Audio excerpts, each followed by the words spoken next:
2021년도 대림절을 맞이하면서 우리는 희망이라고 하는 이 단어를 붙들고 하나님께서 우리에게 주신 복음의 의미를 같이 이해하고자 합니다. 희망이라고 하는 것은 우리에게 참 절실한 것이고 필요한 것입니다. 우리에게는 희망이 필요합니다. 잘 될 것이라고 하는 희망, 회복될 것이라고 하는 그런 희망. 어떤 시인은 이 희망은 외로운 것이라고 하였습니다. 이 말의 의미는 희망을 붙드는 것은 참 쉬워 보이지 않습니다. 절망은 친구가 많아요. 그냥 가만 둬도 절망은 저절로 찾아오는 것이고 우리에게 익숙한 것입니다. 그러나 이 세상 속에서 우리가 희망을 갖는다고 하는 것은 정말 밑도 끝도 없어 보이는, 외롭게 느껴지는 그런 일입니다. 예수 그리스도는 오늘 우리들에게 희망을 주시기 위해서 오셨습니다. 예레미야서 30장에서 33장까지의 이 위로의 책을 통해서 하나님께서는 우리들에게 희망의 복음을 선포하십니다. 회복의 희망, 치유의 희망. 이 예레미야서의 맥락에서 회복과 치유라고 하는 것은 1차적으로 바벨론 포로에서부터 그들이 돌아와 새로운 삶을 시작하는 것을 가리키고 있습니다.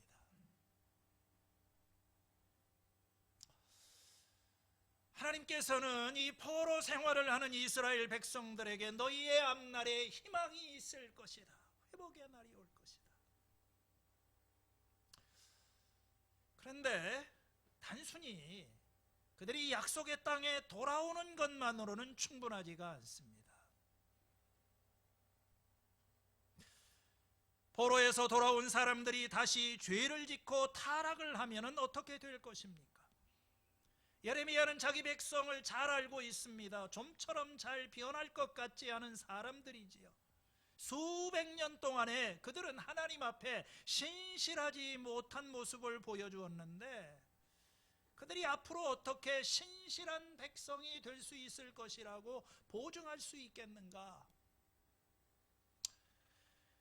진정한 회복을 위해서는 단순히 그 땅에 돌아오는 것이 아니라 보다 근원적인 차원에 있어서의 어떤 처방이 필요한 것입니다. 어느 신학자는 이렇게 말하였습니다. 만일 이스라엘의 지난날의 죄가 나라를 완전히 멸망시킬 정도로 무서운 심판을 초래하였다면 이스라엘이 미래에 회복된 후에 다시 똑같은 운명에 처하지 않을 것이라고 무엇으로 장담할 수 있겠는가?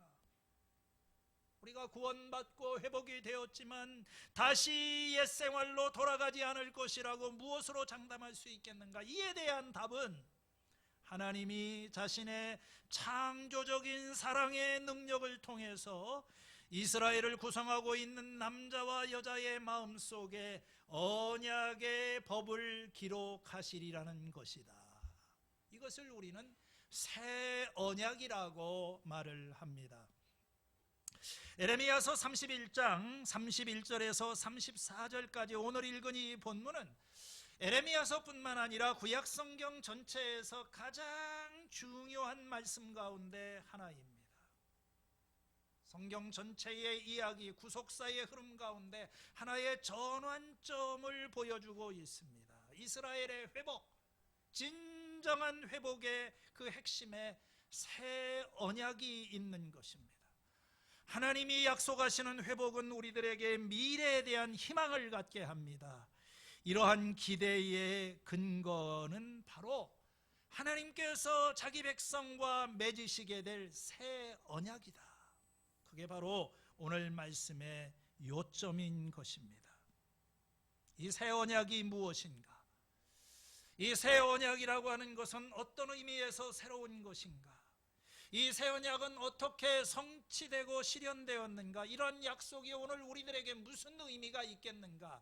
오늘 저는 이런 것들을 이 말씀 속에서 생각해 보고자 합니다. 첫 번째, 새 언약이라고 하는 것이 무엇인가? 새 언약이 무엇인지를 알기 위해서 우리는 먼저 언약이라고 하는 말을 이해할 필요가 있습니다. 언약. 우리들에게 좀 익숙하면서도 어딘지 낯설은 그런 단어입니다. 사실 요즘 사람들은 거의 쓰지 않는 말이고 사전에도 나오지 않는 말입니다. 언약. 문자적으로는 말로 약속하는 것입니다. 요즘 젊은 사람들 중에 간혹 언약식을 한다고 합니다. 이 언약식이라고 하는 것은 서로 부부가 되겠다고 약속을 하는 그런 의식이죠. 그러니까 뭐 결혼식과 동일한 의미도 있고 그냥 자기들끼리 약속하는 그런 어떤 간략한 형태의 예식이다, 뭐 이렇게 볼 수도 있겠습니다. 그러나 성경이 말하는 언약은 이보다 더 깊은 의미가 있어요. 성경적인 의미의 이 언약이라고 하는 단어는 서로 간의 이 관계를 어떤 설명하는 그런 단어입니다. 언약 관계. 언약이라고 하는 것은 하나의 약속입니다. 한 사람 또는 둘 사람 사이에 이루어진 하나의 협정이죠. 협정. 그래서 이 두 사람 사이에, 어떤 두 당사자 사이에 어떤 일을 하거나 어떤 일을 하지 않겠다고 사전에 맹세로서 약속을 하는 것, 이것을 언약이라고 이야기를 합니다. 이 언약이라고 하는 것은 여기에 이것은 약속이지만 어떤 엄숙한 그런 맹세, 서약의 의미가 담겨져 있는 것입니다. 서로 간에 관련이 없는 사람들이 아주 특별한 관계 속으로 들어가게 될 때 언약을 맺는 것입니다. 부모 자식 간의 관계는, 이건 언약 관계는 아닙니다. 부모가 자녀를 돌보기 위해서 언약이 필요하지는 않아요. 또 자식이 부모를 돌보기 위해서 언약을 맺어야 하는 것은 아닙니다. 그건 자연적인 관계입니다. 그러나 예를 들어서 이 부부의 관계, 남남으로 살아오던 이 청춘 남녀가 이제 가정을 이루게 되면서 언약을 맺고 엄숙한 맹세를 하는 것입니다. 특별한 관계 속으로 들어가는 거예요. 이 세상에 많은 사람들이 존재하지만 누구도 침범할 수 없는 아주 특별한 관계 속에 들어갈 때 이 관계에 헌신하고 이 부부의 도리를 다하겠다 하는 것이 바로 결혼 언약인 것입니다. 이런 이 언약이라고 하는 말이 신구약 성경 전체에서 굉장히 중요한 단어이고, 여러분들이 성경을 이해하게 될 때 성경 전체를 형성하는 하나의 틀이 되고 있습니다. 노아 언약, 아브라함 언약, 무슨 다윗 언약, 여러 가지 언약. 성경 자체가 언약입니다. 옛 언약, 구약, 새로운 언약, 신약, 언약입니다. 하나님께서 이스라엘 백성들을 이집트 땅에서 구출하신 다음에 시내산으로 인도하시고 그들과 언약을 맺으셨어요. 언약을 맺는다고 하는 것은 그들과 특별한 관계 속으로 들어가는 겁니다. 세상에 많은 나라와 민족이 있지만 나는 이제 너를 내 민족으로 선택하고 나는 너의 하나님이 되고 너는 내 백성이다. 너는 내게 보배로운 백성이 되고 특별한 백성이다. 남편과 아내가 특별한 관계인 것처럼 이렇게 특별한 민족으로 부르셨어요. 특별한 관계 속으로 들어가는 겁니다. 그리고 이 관계가 존속되기 위해서 지켜야 될 그런 의무 조항이 있는 것입니다. 그게 바로 율법이지요. 남자와 여자가 결혼식을 하면서 결혼 서약에 서로에 대한 어떤 신의, 충성을 요구하는 것처럼 우리가 이 이스라엘 백성들도 율법에 대한 순종을 통해서 하나님에 대한 충성과 신의를 입증해야만 하는 것입니다. 하나님께서 이스라엘 백성들에게 이 언약의 돌판에다가 십계명을 주시고 율법을 주셨어요. 그 율법의 핵심은 한편으로는 하나님을 사랑하라, 그리고 다른 한편으로는 이웃을 사랑하라, 공의를 행하고 정의를 행하라, 이런 율법을 주셨어요. 근데 이스라엘 백성들은 모세가 이 시내산에서 내려오기도 전에 그 언약을 깨트려 버렸어요. 금송아지를 만들고 우상을 숭배하고 마치 결혼식 당일에 바람을 피우기 시작하는 남자처럼 언약의 잉크가 마르기도 전에 그냥 언약을 깨부셨습니다. 하나님이 진노하시고 이 관계는 이게 함께 갈 수 없는 관계다. 그래서 하나님께서 그 관계를 끊으시고 진멸하려고 할 때 모세가 하나님 앞에 중보기도를 들으셨어요. 그래서 위기를 면하고 그들은 가나안 땅에서 이렇게 생활합니다. 이게 성경의 이야기예요. 굉장히 어떤 중요한 개념입니다. 오늘 우리가 읽은 이 에레미야서를 이해하는 그 바탕에 깔려 있는 것이 이 언약이라고 하는 그런 개념이에요. 에레미야는 특별히 여기에서 새 언약에 대해서 말을 하고 있습니다. 31절 말씀에 그때가 오면 내가 이스라엘 가문과 유다의 가문에 새 언약을 세우겠다. 이 새 언약이라고 하는 이 말은 구약 성경에서 여기밖에 안 나와요. 새 언약은 옛 언약의 반대말이죠. 옛 언약은 모세 언약을 이야기를 합니다. 새로운 언약이 필요한 이유가 무엇인가? 그건 옛 언약이 깨졌기 때문에 그런 거예요. 32절 말씀에 이것은 내가 그들의 조상의 손을 붙잡고 이집트 땅에서 데리고 나오던 때에 세운 언약과는 다른 것이다. 자, 이집트 땅에서 그들을 붙잡고 내려와서 하나님이 맺으셨던 그 언약, 너는 나의 특별한 백성이고 하나님과 특별한 관계 속에 들어갔는데 내가 그들의 남편이 되었어도 그들은 나의 언약을 깨부셨다. 우리가 에레미야서 이 전반부의 첫 부분을 보면은 이스라엘 백성들이 이 하나님의 언약을 무시하고 마치 바람난 여인처럼 이 언약 관계를 무시하고 온갖 죄를, 우상을 숭배하고 불의를 행하고 언약을 깨버렸어요. 마침내 그래서 하나님은 그들을 신실하게 지키셨지만 그들은 언약을 파기하고, 그래서 하나님께서 마침내 그들에게 심판이 임하게 되었다. 이게 에레미야서의 앞부분에 나오는 전체적인 이야기인 것입니다. 여러분, 오늘 우리는 깨진 약속이 난무하는 시대에 살고 있어요. 결혼이라고 하는 신성한 언약이죠. 이 특별한 관계 속에 들어간 이 언약도 언제든지 이러한 언약도 상황에 따라서 파기될 수 있는 것이다. 요즘 사람들은 그렇게 생각을 합니다. 배우자가 일방적으로 언약을 깨버리고 지속적으로 이 언약의 의무를 다하지 않을 때 이거 어떻게 해야 되나? 많은 사람들은 때려치는 것밖에 없다, 그렇게 생각을 합니다. 하나님은 그러실 수가 없어요. 왜냐하면 이 성경에서 이스라엘과 맺은 언약은 이것은 취소될 수 없는 그런 언약입니다. 이건 하나님이 시작하신 거예요. 이 이스라엘 백성들의 그 노골적인 죄에도 불구하고 하나님은 그들을 포기하실 수가 없습니다. 하나님의 사랑은, 이 언약적인 사랑은 이건 변치 않는 사랑입니다. 이건 포기할 수 없는 사랑이에요. 그러나 또 이스라엘은 죄를 지었습니다. 이 언약이 깨질 그런 관계에 있어요. 이 언약이 깨지게 되면 아무것도 아닌 거예요. 언약이 끝나면 이스라엘도 끝난 겁니다. 그렇잖아요. 남남이잖아요. 이스라엘이 더 이상 언약 백성이 아니라면 더 이상 어떤 백성도 아닌 겁니다. 이 세상에서는 소망도 없고 하나님도 없는 거예요. 이런 위기 속에서 새 언약을 말하는 것입니다. 이 백성에게 미래가 있으려면은 하나님께서 그 뭔가 새로운 일을 하셔야만 돼요. 그게 31절의 말씀인 것입니다. 때가 되게 되면 내가 이스라엘과 유다 가문에 새 언약을 세우겠다.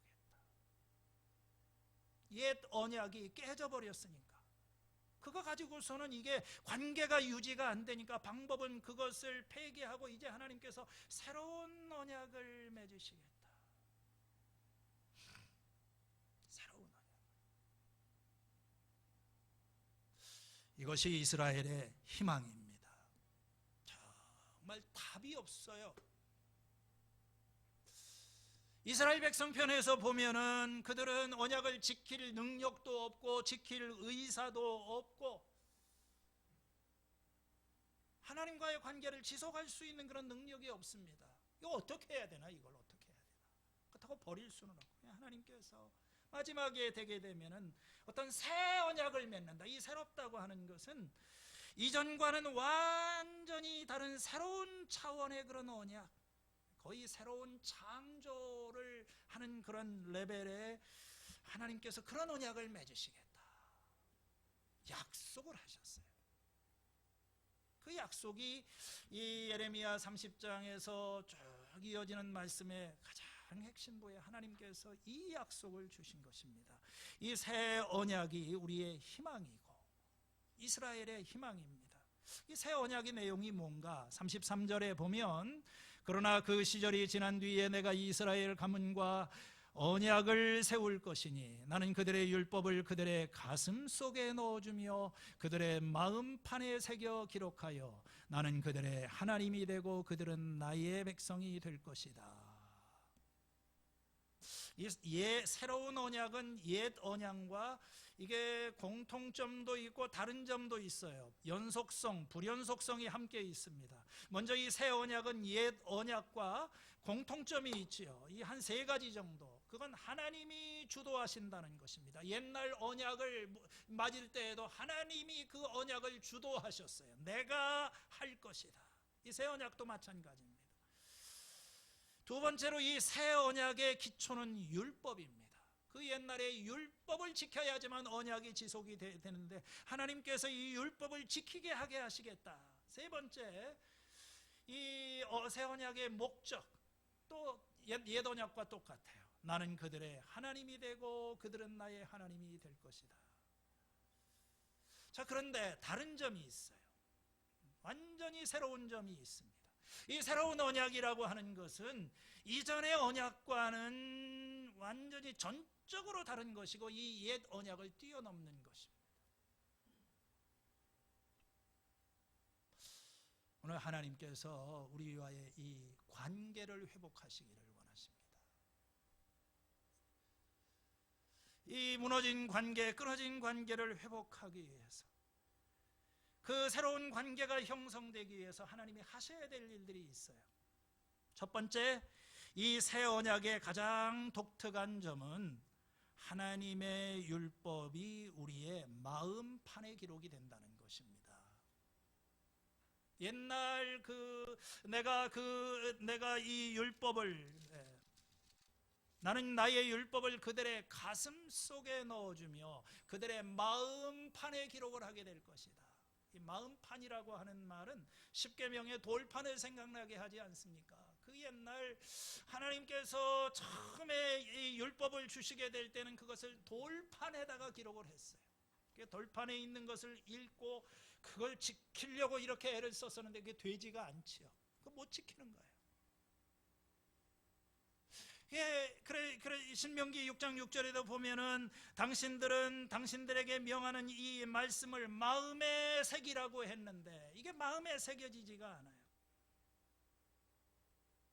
그래서 하나님께서 이 이스라엘 백성들에게 마음판에 기록하게 하시겠다. 여러분, 우리의 이 하나님의 말씀은 우리의 마음 속에 기록이 돼야 됩니다. 우리의 문제는 이 마음입니다. 마음으로 그걸 지켜야 돼요. 이스라엘의 문제는 뭡니까? 마음이 비틀어져 있어요. 마음이 병들어져 있어요. 예레미야 7장 24절에 그러나 그들은 내게 순종하지도 않고 내 말에 귀를 기울이지도 않았다. 오히려 자기들의 악한 마음에서 나오는 온갖 계획과 어리석은 고집대로 살고 얼굴을 나에게로 돌리지 않고 오히려 등을 나에게서 돌렸다. 이스라엘의 마음은 하나님을 떠나 있었어요. 하나님의 마음이 아니라 악한 마음에서 그냥 자기 고집대로 살았던 것입니다. 예레미야 17장 1절에 유다의 죄는 철필로 기록이 되고 금강석의 뾰족한 끝으로 그들의 마음판에 기록이 되어 있다. 자, 이 유다의 마음판에는 뭐가 기록이 되어 있습니까? 죄가 기록이 되어 있어요. 뭘로 기록이 되어 있느냐? 금강석 철필로 이렇게 기록이 되어 있어요. 깊이 죄가 새겨져 있는 것입니다. 그들의 존재의 가장 깊은 부분에 죄가 새겨져 있어요. 하나님의 율법이 아닙니다. 나 주에게서 마음을 멀리하고 하나님 사람을 의지하는 자에게는 저주가 있을 것이다. 하나님 입술로는 하나님을 경외하지만 마음으로는 하나님을 섬기지 않습니다. 17장 9절에 만물보다 더 썩고 아주 썩은 것이 사람의 마음이니 누가 그 속을 알 수가 있겠느냐. 이 썩어 있다고 하는 말은 심하게 병들어 있다고 하는 것입니다. 치유불능의 상태예요. 그들의 마음을 거짓되다고 이야기를 했습니다. 표리부동합니다. 이게 아주 겉으로는 친절을 베푸는 것 같지만 속으로는 칼을 품고 있어요. 이게 도대체 무슨 생각을 하는지 일관성이 없어요. 여러분, 오늘 우리의 삶의 문제는 경제 문제, 코로나 문제, 건강 문제, 여러 가지 문제가 있지만 사실은 근본에는 이 마음의 문제입니다. 마음이 병들어 있어요. 마음이 썩어 있습니다. 상한 마음, 공허한 마음, 원통한 마음, 억울한 마음, 어떤 무엇에 집착하는 마음, 편협한 마음, 완고한 마음. 마음이 없어요. 마음이 흔들리고 있습니다. 마음이 무너져 내리는 거예요. 이 인간의 어떤 존재의 중심부에 이 마음이 강건해야 되는데 하나님을 사랑하는 마음도 없고 이웃을 사랑하는 마음도 없어요. 그럴 아예 생각도 없는 것입니다. 이거 어떻게 해야 됩니까? 어떻게 이런 마음으로 하나님의 율법을 지킬 수 있겠습니까? 우리는 못해요. 그래서 하나님께서 우리에게 새 마음을 주시겠다. 새 마음을 주시겠다. 이제는 그 율법을 우리의 마음판에다가 기록을 하겠다. 이 말은 뭐냐면 우리 내면에서부터 하나님에게 순종할 수 있는 그런 마음을 주신다는 거예요. 옛 언약이라고 하는 것은 우리들에게 이 어떤 율법의 요구가 있습니다. 뭘 해야 한다는 걸 알지만 우리에게는 그걸 할 수 있는 능력을 주지는 못한다는 것입니다. 새 언약이 옛 언약과 다른 점은 뭡니까? 우리 스스로 할 수 없는 그것을 할 수 있는 능력이 된다. 하나님께서 우리의 마음속에 이것을 기록을 하여서 마음에 할례를 베푸셔서 순종하는 마음을 주실 것이다. 옛날에는 이 순종하라, 마음에 기록을 하라 이렇게 요구를 하셨지만 이제 이 새 언약의 시대가 되면 하나님께서 그것을 아예 그런 마음을 주실 것이라고 하나님이 개입을 하셔서 우리 스스로 지킬 수 없는 그것을 지킬 수 있는 새 마음과 새 영을 부어주시겠다. 예레미야서 24장 7절에 이제는 내가 그들에게 나를 그들의 주로 알아볼 수 있는 마음을 주겠다. 그러면 그들이 온전한 마음으로 돌아와서 나의 백성이 되고 나는 그들의 하나님이 될 것이다. 32장 37절에 그들의 마음속에 나를 하나님을 경외하는 마음을 불어넣어 주겠다. 예레미야의 표현을 빌게 되면은 하나님께서 우리들에게 새 마음과 새 영을 부어 주시겠다. 새 사람 만들어 주시겠다는 거예요. 새로운 인간, 기적적으로 변화가 되었기 때문에 이제는 이렇게 하나님의 말씀을 등지고 자기 생각, 자기 고집에 살아가던 이 사람들이 변화되어서 이제는 율법에 순종하며 살아갈 수 있는 그런 사람이 되게 해주겠다. 이게 가장 새 것 중에 가장 새로운 것, 새 언약의 가장 새로운 점은 뭐냐면 이전에 결코 우리가 본 적이 없는 새로운 마음을 우리들에게 주시겠다고 하는 것입니다. 오늘 이 말씀이 어떻게 성취가 되었는가? 물론 구약 시대에 유대인들이 포로에서부터 돌아와서 새로운 나라를 세웠을 때 이게 부분적으로 성취는 됐어요. 그들은 자신들의 잘못을 깨닫고 에스라 느헤미야를 중심으로 하나님의 율법에 기초한 새로운 나라를 세우기 위해서 그들이 어떤 이 말씀의 공동체를 세우는데 노력했어요. 그러나 이건 온전한 성취라고 볼 수는 없습니다. 시간이 흘러가면서 이들은 또다시 죄를 짓고 하나님의 말씀에서부터 멀어집니다.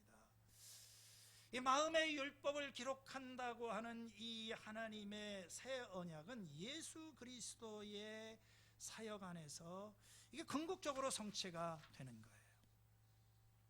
예레미야가 바라보았던 새 사람 중에서도 가장 새로운 사람, 그 마음에서부터 하나님의 율법을 지키고 하나님의 뜻을 지키기를 기뻐하는 그 사람, 그 완전한 인간, 그분이 바로 예수님이십니다.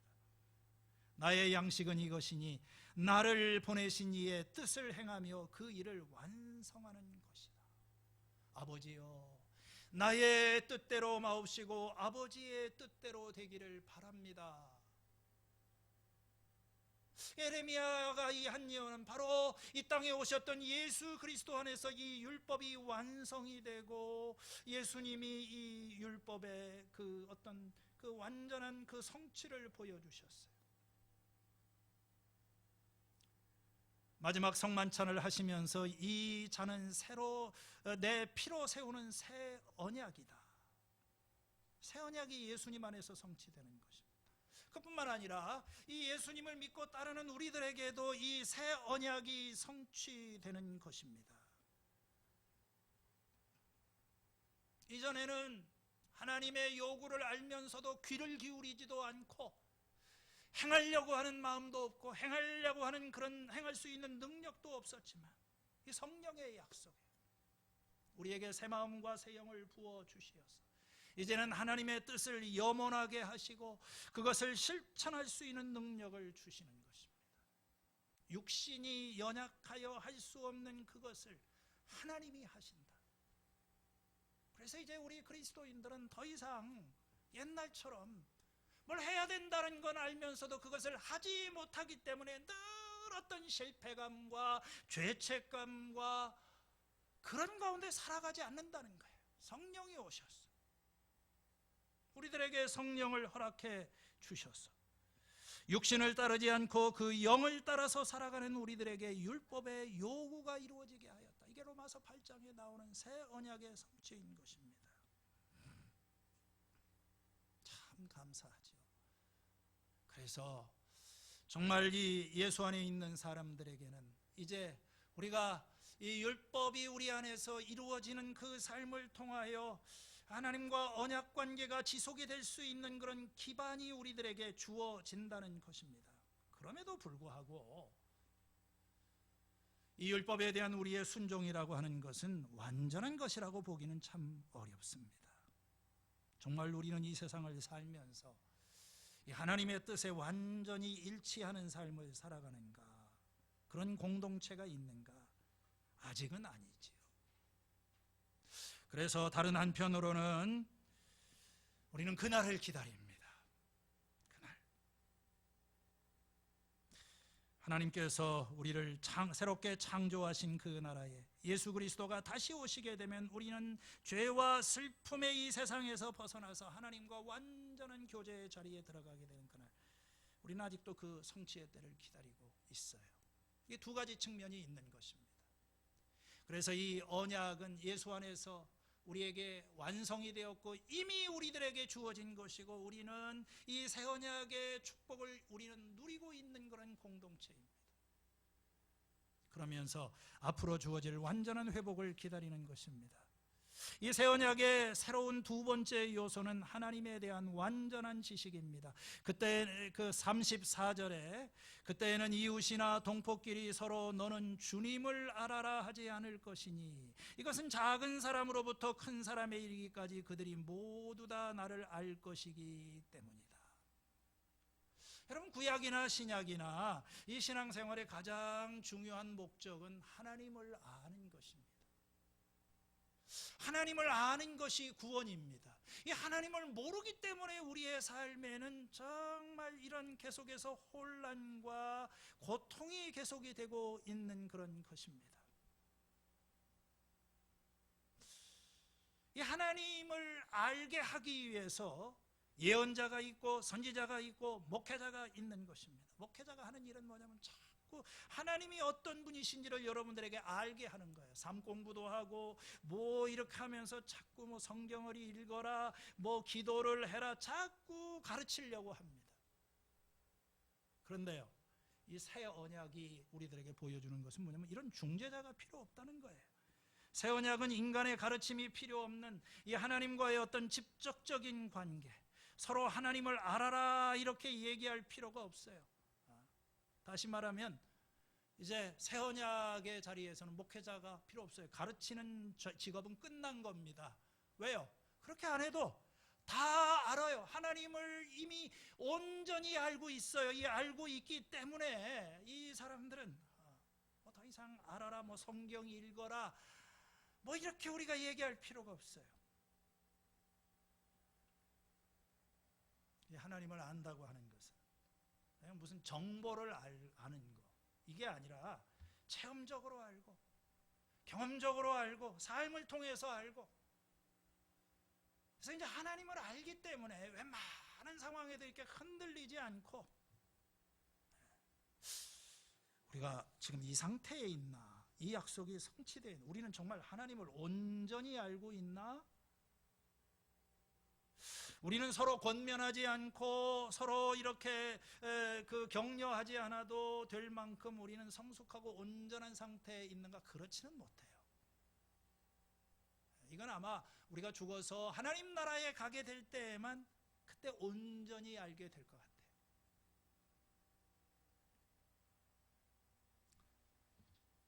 지금 우리가 아는 것은 부분적으로 아는 것입니다. 지금 우리가 보는 것은 부분적으로 보는 것입니다.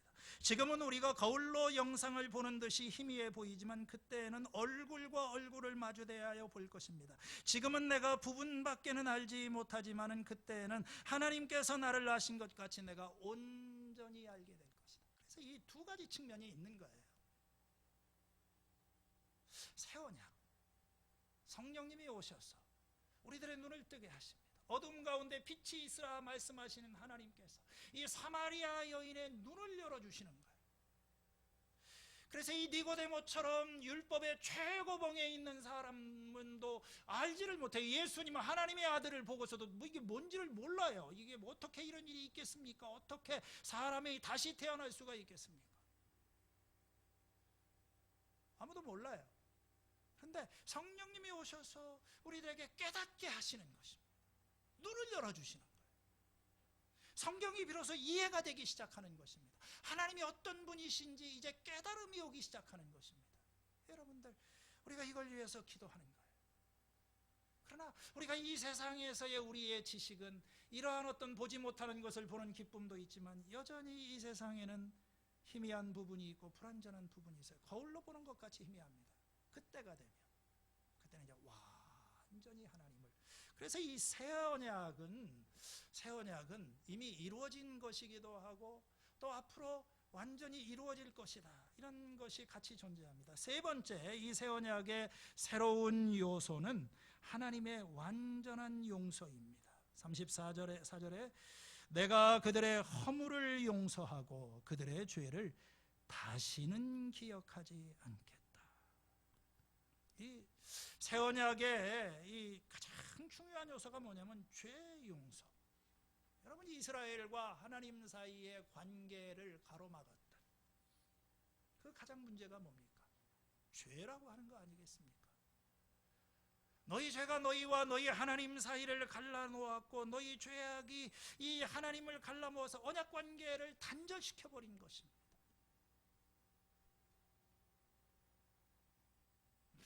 어떻게 이 관계가 회복이 될 수 있을까요? 죄 문제를 해결해야 됩니다. 그래서 하나님께서 죄 용서를 위해서 구약시대에 보면은 제사를 통해서 짐승의 피를 흘림으로 하나님 앞에 나올 수 있는 길을 열어주셨어요. 그러나 이것은 어떤 일시적인 것입니다. 이게 다 문제를 근본적으로 해결하지 못해요. 우리의 양심을 정결하게는 못합니다. 그래서 예수님께서는 이제 새 언약, 새로운 언약을 맺으시고 이 새 언약은 죄를 단번에 없애서 영원히 죄 문제를 해결해 주시는 거예요. 히브리서 10장 14절에 나오는 대로 예수님께서 피를 흘려서 죽으심으로 말미암아 우리의 죄값을 지불하셨습니다. 그리고 그걸 다시는 기억도 하지 않는다고 그랬어요. 기억하지 않는다는 것은 더 이상 문제 삼지 않겠다는 것입니다. 그 이전에 하나님과 나 사이를 불편하게 만들었던 그건 이제 무죄 판결이 난 거예요. 면제가 되었다고 하는 그런 것입니다. 이게 굉장히 중요해요. 이게 새 언약의 절정입니다. 이 모든 이 새 언약이 놓여 있는 하나의 기초라고도 이야기를 할 수 있어요. 앞에 우리가 율법을 행할 수 있는 그런 하나님의 뜻대로 살아갈 수 있는 능력, 그리고 하나님이 어떤 분이신지를 아는 것이 다 여기에 근거를 하고 있습니다. 주님께서 우리의 죄를 용서하시는 그 일을 이루어 주셨기 때문에 여기에서부터 비로소 새로운 관계가 시작이 되고 새로운 삶이 시작이 돼요. 하나님이 용서하시기 때문에 모든 새로운 것이 가능한 것입니다. 더 이상 죄를 짓고 처벌받고 죄를 짓고 처벌받고 하는 이런 악순환은 이제 깨트려 버리시는 거예요. 여러분, 이 약속을 믿으십니까? 여러분이 이걸 알고 계십니까? 새로운 삶이 있어요. 하나님께서 누구도 하지 못하는, 알고는 있지만 우리의 힘으로써 어떤 극복할 수 없는 이런 어떤 장애물, 우리 스스로 원하지만은 내가 만들어갈 수 없는 나의 미래, 예수님이 오셔서 그 죄값을 지불하시고 죄를 용서하시고 성령을 우리들에게 주셔서 우리로 하여금 그런 삶을 살아갈 수 있는, 이미 주어진 약속이에요. 이건 이미 예수님께서 이룬, 누구든지 그 예수님을 믿는 자에게 주시는 구원의 축복입니다. 그러나 이건 또 앞으로 미래에 완성이 될 수 있는 그런 것입니다. 왜냐하면 우리는 죄를 용서함 받았지만 여전히 완전하지는 못합니다. 우리 속에는 갈등이 있고 죄가 있고 넘어질 때가 있어요. 그러나 예수님 다시 오시는 그 날에 새하늘과 새 땅이 시작되게 될 때는 이제 죄로부터 자유롭고 고통과 눈물에서부터 자유로운 새로운 날이 시작이 될 것이다. 하나님의 약속입니다. 하나님의 약속. 결론적으로 말씀을 드리면 이 새 언약은 우리들에게 이미 주어진 것이고 또 아직 이루어지지 않은 그런 우리가 기다리고 있는 그런 것입니다. 죄 용서함 받고 새 사람 되었어요. 우리는 이 땅에 오시는 예수 그리스도를 모시어 드렸고 하나님이 주시는 이 축복을 이미 경험했습니다. 그러나 아직 우리가 완성된 것은 아닙니다. 예수님 다시 오실 거예요. 이 세상의 모든 불의한 것들을 바로잡으시고 세상을 온전히 새롭게 하시는 그날이 옵니다. 그래서 우리는 의인이면서 죄인이고 죄인이지만 또 의롭게 된 자로서의 그런 소망 가운데 살아가고 있어요. 이미 우리는 그 구원을 맛보았고 또 그 완성을, 이게 바로 대림절인 것입니다. 이 땅에 오신 예수님, 초림의 예수님을 우리가 환영하고 축하하고, 그러나 이 어두움의 세상 가운데 다시 오실 그 예수님을 기다리며 바라보는 그런 시간, 이 소망의 시간.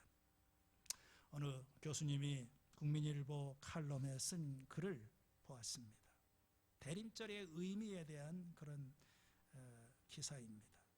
12월은 한 해를 보내는 마지막 달이지만 그리스도인들은 이미 새해를 살고 있는 중이다. 이게 무슨 말입니까? 일반 사람들의 일반 달력에 따르면 새해는 1월 1일 날 시작이 되는 거예요. 12월 1일에서 1월 1일로 넘어갈 때 송구 영신을 하고 새해가 시작이 된다가 막 난리를 떠는 겁니다. 그런데 우리 그리스도인들에게는 교회력이라고 하는 것이 있어요. 이 교회력에 의하게 되면은 새해는 1월 1일이 아니라 대림절 첫 주간에, 크리스마스 4주 전에 시작이 되는 거예요. 대개 11월 말이나 12월 첫 주인 것입니다. 그래서 이걸 일반 달력하고 이렇게 겹쳐놓게 되면 거기에 한 달 정도의 겹치는 기간이 이게 있어요. 우리는 이미 새해가 시작이 된 것입니다. 일반인들에게 이 새해 1월 1일이라고 하는 것은 이제 동지 섣달이 지나가고 이제 밤이 점점점 짧아지는 그런 것입니다. 그러나 이 그리스도인들에게 있어서 새해라고 하는 것은 아직 동짓달 12월 22일 이렇게 되기 전에 아직은 어둠이 깊어져 있는 그런 시기예요. 이 어둠의 기간에 우리는 예수님을 기다리는 겁니다. 그래서 이 어둠 속에 빛이 되시는 예수님을 바라보는 거예요. 이 대림절에 우리가 초를 하나씩 이렇게 밝히면서 오늘 세 번째 주에 초를 3개 가져다 놓았습니다. 대림절은 기다리는 절기입니다. 그저 12월 달이라고 하는 것이 한 해를 보내고 지나간 일, 씁쓸했던 기억을 다 잊어버리는 망년회하는 그런 자리가 아니라 이건 소망의 절기입니다. 우리가 지금 가지고 있는 이 경험하는 삶의 어두움에도 불구하고 희망의 빛을 우리들에게 주시는 예수님을 신뢰하는 법을 배우는 거예요. 이 달력이 겹쳐지는 옛 것이 지나가고 새 것이 오는 그런 것 가운데 우리는 기다리는 것입니다. 우리는 이미 새로운 시간 속으로 들어와 있어요. 새 생명을 주었고 새로운 관계가 시작이 되었고 우리들에게는 하나님께서 새로운 생명을 허락해 주셨습니다. 그러나 여전히 우리의 삶은 이 어두움 속에서 아직도 이 골짜기를 지나가고 있습니다. 사랑하는 성도 여러분, 이 대림절 기간 동안에 우리는 이 하나님의 약속을 붙잡고 이 새 언약의 희망, 예수 그리스도 안에서 하나님께서 우리에게 주신 이 새로운 축복의 의미를 깊이 새기고 우리가 연말과 연시를 통해서 주님과의 관계가 회복이 되고 삶이 회복이 되고 또 세상을 회복시키는 일에 새롭게 쓰임받는 우리 겨자씨 믿음의 가족들이 될 수 있기를 축원합니다.